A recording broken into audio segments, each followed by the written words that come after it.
Salam sejahtera Bapak, Ibu, serta saudara-saudari semua. Untuk memulai renungan tentang firman Tuhan ini, mari kita bersatu di dalam doa.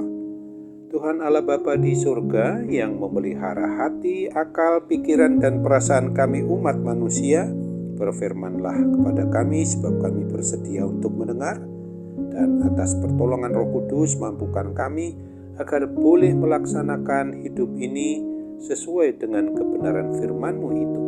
Dalam nama Tuhan Yesus kami mohon kepadamu. Amin.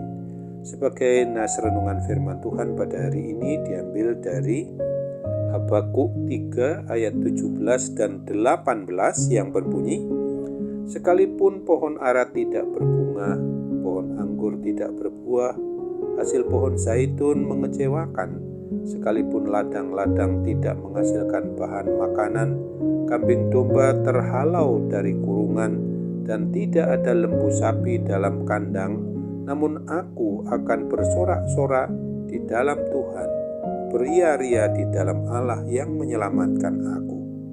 Sebagai tema yang diangkat dari nas renungan kita ini adalah harus tetap bersyukur dalam segala keadaan. Pada masa Nabi Habakuk ini bernubuat, kebanyakan dari masyarakat umat Israel, umat Yehuda itu adalah merupakan petani dan peternak. Tentu saja mereka harus hidup dari apa yang menjadi andalan mereka untuk memenuhi kebutuhan kehidupan mereka, yang adalah dari hasil pertanian, hasil peternakan mereka. Ungkapan iman percayanya sebagai nabi, Habakuk ini sangat hebat. Meskipun hasil dari pertanian mereka sangat mengecewakan, begitu pula hasil peternakannya, namun Habakuk masih mampu untuk mengungkapkan rasa syukur, rasa terima kasihnya kepada Tuhan Allah Yahweh, Allah Israel. Bahkan dia mampu bersukacita memuji dan memuliakan nama Tuhan Allah. Jiwa, hati, dan pikiran Nabi Habakuk tidak mau berfokus pada besarnya permasalahan yang sedang mereka alami, tetapi dia justru dapat memfokuskan dirinya pada pertolongan Tuhan agar tetap berpikir positif dengan cara mau menghitung-hitung akan berkat kasih pertolongan Tuhan yang tidak pernah berkesudahan itu yang telah menyelamatkannya. Tuhan masih memberinya kesehatan yang prima. Begitu pula dia masih bisa merasakan besarnya kasih Tuhan dalam keluarganya, membanggakannya. Ada keluarga yang besar yang memang mendukungnya, termasuk mau menghitung berkat-berkat Tuhan yang memberikan rezeki dari sumber lain, bukan dari hasil pertanian dan peternakan miliknya saja, seperti dari hasil berburu atau menjala ikan atau dari hasil pertanian lainnya. Maka sesungguhnya dari nas renungan firman Tuhan pada hari ini hendak menyadarkan kita agar kita jangan sampai hati, jiwa, dan akal budi kita ini terlalu mudah untuk patah hati atau patah semangat pada waktu mengalami persoalan-persoalan dan permasalahan-permasalahan yang begitu besar di dalam seluruh aspek kehidupan kita ini.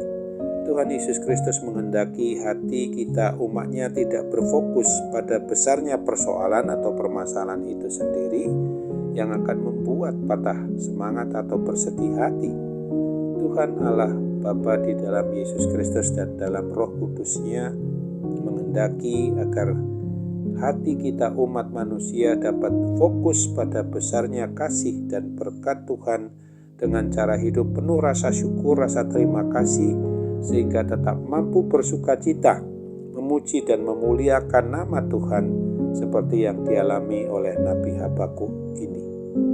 Nas renungan firman Tuhan pada hari ini jelas mau mengajarkan dan mengajak kita selaku pribadi orang yang beriman percaya kepada Kristus, agar kita dimampukan Roh Kudus untuk fokus pada pola pikiran yang positif dengan selalu menghitung betapa besarnya kasih Tuhan kita Yesus Kristus itu sehingga kita bisa dan dapat memperlakukan hidup ini penuh rasa syukur dan selalu memuji memuliakan nama Tuhan. Tentu harus nyata melalui sikap, tingkah laku dan perbuatan kita sehari-hari, meskipun kita sedang mengalami begitu banyak permasalahan maupun persoalan di dalam hidup kita. Oleh sebab itu ingatlah akan apa yang ditulis di dalam Filipi 4 ayat 4 dan 8 ini. Bersukacitalah senantiasa dalam Tuhan. Sekali lagi kukatakan bersukacitalah. Jadi akhirnya saudara-saudara, semua yang benar, semua yang mulia, semua yang adil, semua yang suci, semua yang manis, semua yang sedap didengar, semua yang disebut kebajikan dan patut dipuji, pikirkanlah semuanya itu. Amin. Mari kita kembali bersatu dalam doa. Tuhan Bapa di surga, terima kasih untuk kebenaran firman-Mu yang boleh berkumandang di hati kami, dan kiranya kami mengandalkan pertolongan Roh Kudus agar kami dimampukan untuk betul-betul melakukan hidup ini sesuai dengan kebenaran firman-Mu. Kami harus tetap bersyukur dalam segala keadaan kami. Itu sebabnya kami harus sungguh-sungguh mau melakukan hidup yang berkenan di hati Tuhan sesuai dengan kebenaran firman-Mu itu sendiri.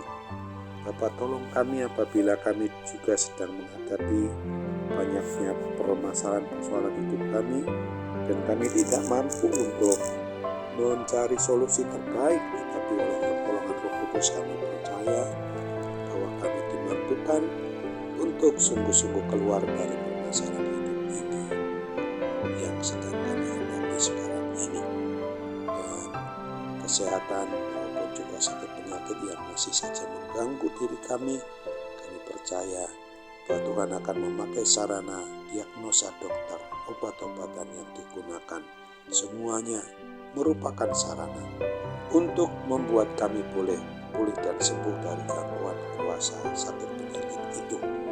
Dan hanya dalam nama Tuhan Yesus saja kami mau berdoa dan mengucap syukur dengan sepenuh hati kami.